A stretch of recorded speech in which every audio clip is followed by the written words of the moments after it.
एक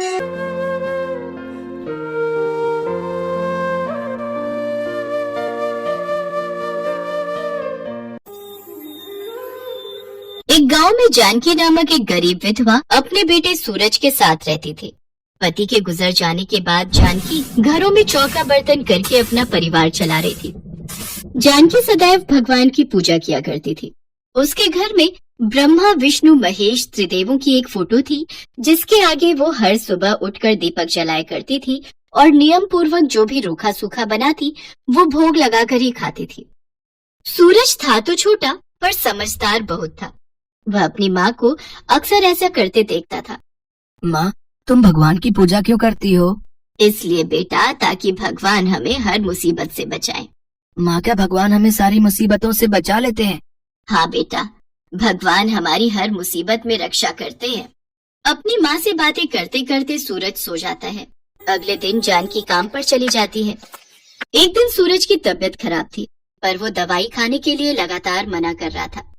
सूरज बेटा, अगर दवाई नहीं खाओगे तो कैसे ठीक होगे? माँ, तुम ही तो कहती हो कि भगवान हमें सारी मुसीबतों से बचा लेते हैं, तो वो मुझे ठीक कर देंगे। मैं दवाई नहीं खाऊंगा, दवाई बहुत कड़वी होती है। अरे तुम्हें नहीं पता कि भगवान जी ने तो मुझे ये दवाई दी है कि इसे सूरज को खिला देना, उसके बाद वो बिल्कुल ठीक हो जाएगा।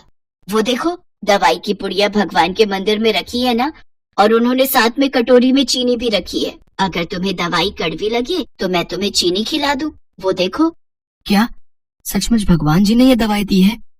ठीक है, फिर तो मैं ये दवाई खा लूंगा। माँ, मुझे वो वाली चीनी भी दो। हे ईश्वर, मुझे क्षमा करना। मैंने आपका नाम लेकर सूरज को दवाई खिलाई है। मैं जानती हूँ आप मेरे बच्चे को जल्दी ठीक कर दोगे। हे पालनहार, हे ब्रह्मा, विष्णु, महेश, आपकी सदा ही जय हो। दवाई खाकर सूरज ठीक हो जाता है। माँ, भगवान जी की दवाई से तो मैं बिल्कुल ठीक हो गया। मुझे बहुत जोरों से भूख लगी है, मुझे दाल चावल खाने हैं। माँ, अच्छा बेटा, आज मैं तेरे लिए दाल चावल ही बनाऊंगी। जानकी उस दिन सूरज के लिए दाल चावल बनाती है। जानकी भगवान को भोग लगाकर सूरज को खाना देने ही लगी थी कि तभी गांव का मुखिया आ जाता है। जानकी, कर्जे के बाकी बचे हुए रुपए तो कब तक लौटाएगी? तूने अपने पति की बीमारी के लिए मेरे से 5,000 रुपए लिए थे, जो अब ब्याज के साथ 15,000 हो चुके हैं। मुखिया जी, आप चिंता मत करो, मुझे कुछ महीनों की मोहलत और दे दो, मैं आपका सारा कर्जा चुका दूंगी। ठीक है, 15 दिन बाद 5,000 रुपए दे देना। बाकी के बचे हुए पैसे 2-3 महीने के अंदर लौटा दे। इतना कहकर मुखिया वहाँ से चला जाता है।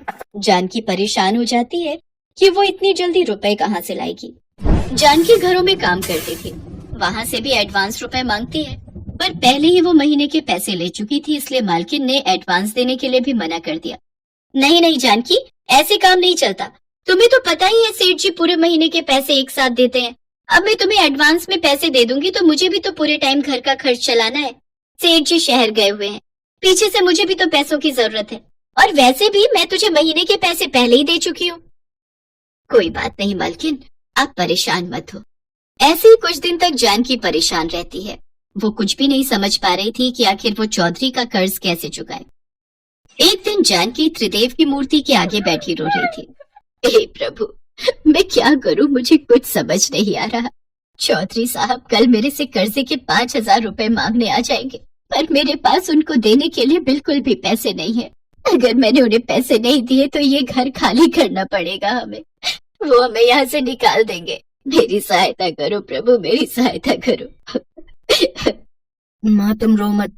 तुम ही तो कहती हो कि भगवान हमारी हर मुसीबत से रक्षा करते हैं।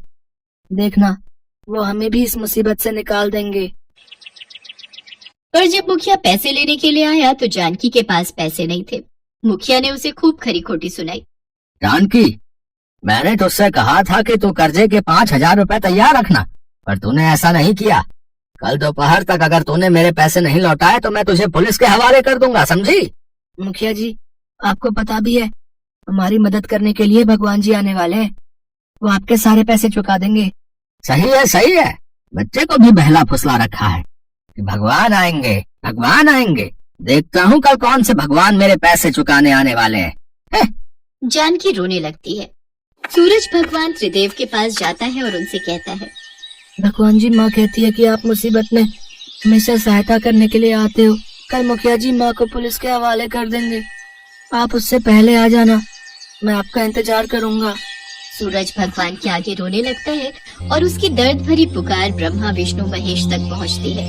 हे नारायण महादेव, मासूम सूरज की करुण पुकार सुनकर मेरा हृदय द्रवित हो गया है। ब्रह्मदेव, सूरज हमें मदद के लिए पुकार रहा है। जानकी ने सदैव हमारी पूजा और अर्चना की है। अब समय आ गया है कि हम जानकी को उसकी पूजा का फल दें। आप दोनों सत्य कह रहे हैं। जब भी कोई भक्त हमें सच्चे हृदय से पुकारता है तो हम तीनों उसकी सहायता के लिए अवश्य जाते हैं, और समय आने पर हम तीनों अपनी भक्त जानकी की सहायता के लिए अवश्य जाएंगे। अगले दिन मुखिया अपने पैसे लेने के लिए जानकी के पास आता है। पुलिस भी मुखिया के साथ थी। इंस्पेक्टर साहब, जानकी मेरे पैसे नहीं लौटा रही है। इसने मेरे 15,000 रुपए कर्जा चुकाना है, जिसमें से इसने अब तक 1 रुपए का कर्जा भी नहीं चुकाया है। अब आप ही बताइए मैं क्या करूं? देखिए जानकी जी, मुखिया जी ने आपके खिलाफ रिपोर्ट लगाई है, इसलिए आपको हमारे साथ पुलिस स्टेशन चलना होगा। या तो आप इनके कर्जे में से 5,000 रुपए अभी दे दो, वरना हमें आपको पुलिस स्टेशन ले जाना ही होगा। मुखिया जी, कुछ दिन की मोहलत और दे दो। आप तो जानते ही हो मेरी कितनी परेशानी चल रही है। सूरज के बापू के गुजर जाने के बाद घर का किराया, घर खर्च के पैसे सब घरों में काम करके ही निकाल पाती हूँ। मैं आपको वादा करती हूँ, कुछ दिनों में आपको पैसे दे दूंगी। नहीं नहीं इंस्पेक्टर साहब, मुझे इस पर विश्वास नहीं है। ये आज भी मुझे टाल रही है। न जाने कभी मेरे पैसे दिए बिना गांव छोड़कर भाग गई तो मैं कहाँ ढूंढूंगा इसको फिर? आप इसे बोलो मेरे पैसे अभी दे। पुलिस अंकल, अभी भगवान जी आते ही होंगे, वो आपके सारे पैसे दे देंगे। आप मेरी माँ को मत ले जाओ। रे आगे से हटो बेटा। चलिए बहन जी, हमारे साथ पुलिस स्टेशन चलिए। अभी इंस्पेक्टर साहब जानकी को लेकर जा ही रहे थे कि तभी 3 व्यक्ति वहां आ जाते हैं। रुकिए इंस्पेक्टर साहब, आप जानकी को कहीं नहीं ले जा सकते हैं। चौधरी साहब के पैसे हम दे देंगे। ये लीजिए चौधरी साहब, आपके कर्जे के पूरे 15,000 रुपए। इंस्पेक्टर साहब, अब आप जानकी को छोड़ दीजिए। वैसे मैंने आपको पहचाना नहीं। आप जानकी के रिश्तेदार हैं क्या? देखने में तो आप बड़े व्यापारी लग रहे हैं। ये भगवान जी हैं। मैं जानता था भगवान जी हमारी मदद को जरूर आएंगे। बच्चा मासूम है। मुझे क्या, मुझे तो अपने पैसों से मतलब था, वो मुझे मिल गए। चौधरी और पुलिस वहां से चले जाते हैं। मैंने आपको पहचाना नहीं। आप आज मेरे लिए ईश्वर का रूप बनकर आए। आप कौन हैं? कृपया अपना परिचय दीजिए। तभी तीनों देवता ब्रह्मा विष्णु महेश अपने अपने रूप में आ जाते हैं। उन्हें देखकर जानकी उनके चरणों में गिर जाती है। ये भगवान जी हैं। मैं जानता था भगवान जी हमारी मदद को जरूर आएंगे। जानकी और सूरज को आशीर्वाद देकर त्रिदेव अंतर ध्यान हो जाते हैं और उनके चरणों के स्थान पर 3 सोने के सिक्कों से भरे कलश रखे थे। जानकी के ऊपर ब्रह्मा विष्णु महेश की कृपा हो जाती है और त्रिदेव का चमत्कार उसके जीवन को खुशियों में बदल देता है। जानकी उस गांव को छोड़कर दूसरे गांव में चली जाती है और वहां जाकर नई जमीनें खरीदकर खेती बाड़ी का काम शुरू करती है। सूरज को पढ़ने लिखने के लिए वो स्कूल में डाल देती है। जानकी अक्सर मंदिरों में भंडारा भी करवाने लगी। उसने अपने जैसे बहुत से गरीबों की मदद की, उन्हें रोजगार दिया। जानकी का अब एक ही सपना था कि वो अपने बेटे सूरज का भविष्य उज्जवल बनाए।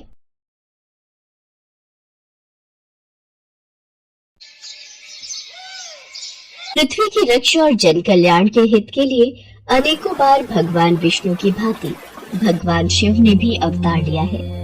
भगवान शिव द्वारा लिया गया ऐसा ही एक अवतार है बटुक अवतार।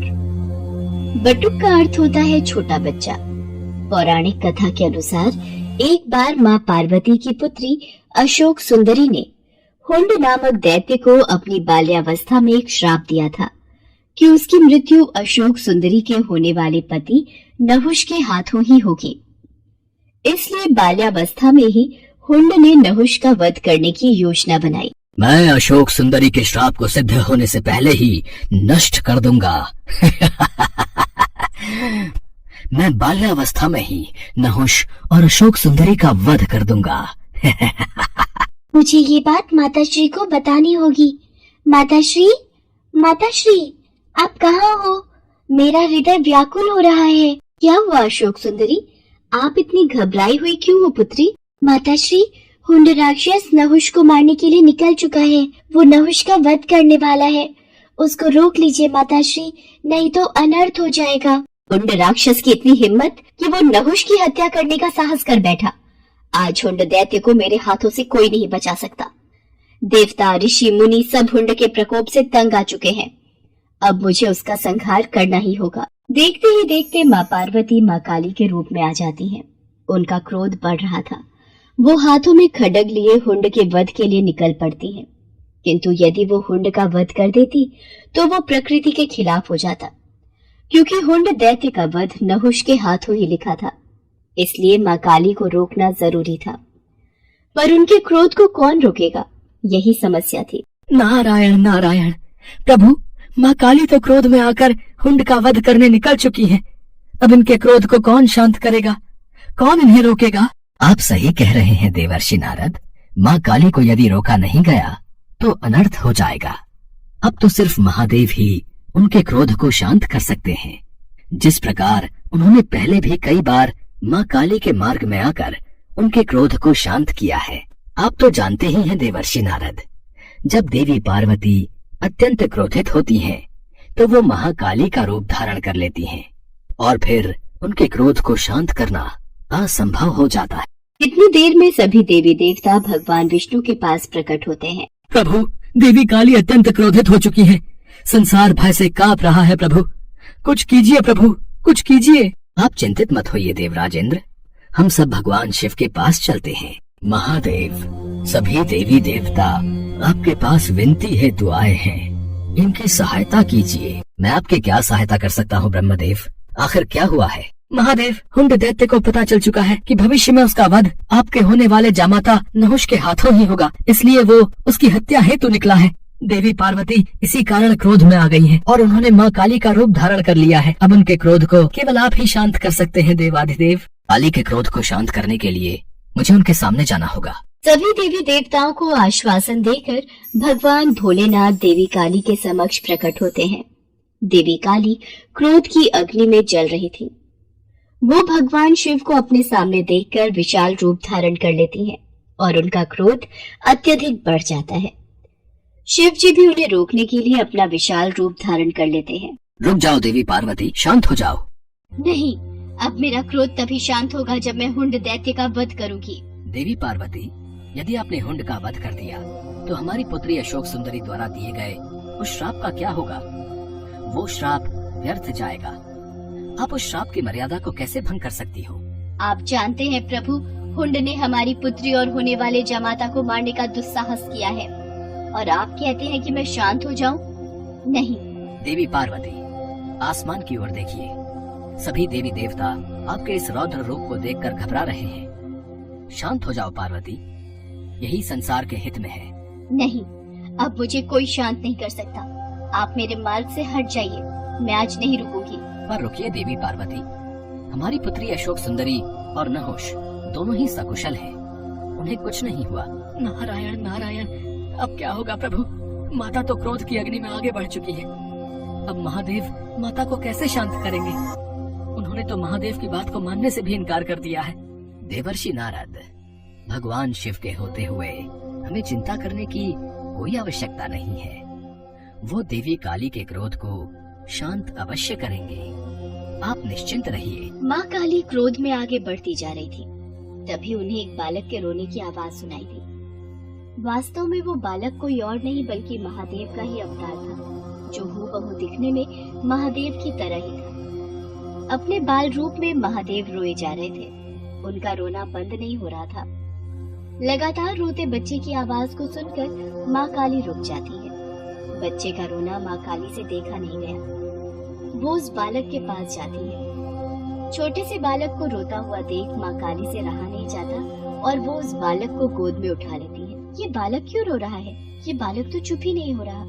लगता है मेरे इस रूप को देखकर ये डर रहा है। मुझे अपने वास्तविक रूप में आ जाना चाहिए। बालक की करुण आवाज को सुनकर माँ काली अपना क्रोध भूल जाती है और वो अपने वास्तविक रूप में आ जाती है और बच्चे को खिलाने लगती है। बालक भी चुप हो जाता है। तभी वहाँ पर देवर्षि नारद और भगवान विष्णु सभी देवताओं के साथ प्रकट होते हैं। देवी पार्वती, ध्यान से इस बालक की तरफ देखिए। आपके क्रोध को शांत करने के लिए ही महादेव ने इस बालक का रूप धरा है। और ये जो रो रहे थे वो इनकी पीड़ा थी। ये जानते थे कि आप इस समय अत्यंत दुखी हैं और आपने अपने क्रोध को और आपने अपने दुख को क्रोध में परिवर्तित कर लिया है और क्रोध विनाशकारी होता है। ये तो आपको परिचित है देवी पार्वती, इसलिए आपके क्रोध को शांत करने के लिए ही महादेव ने इस बालक का रूप धरा था। आज ये सिद्ध हो गया कि अत्यंत क्रोध को अत्यंत प्रेम भाव से ही शांत किया जा सकता है। महादेव, आज से आपके इस बाल रूप को बटुक अवतार के रूप में जाना जाएगा। सभी देवी देवता भगवान शिव और माता पार्वती पर फूलों की वर्षा करने लगे। उस दिन से भगवान शिव के बटुक अवतार को भक्तगण पूजने लगे।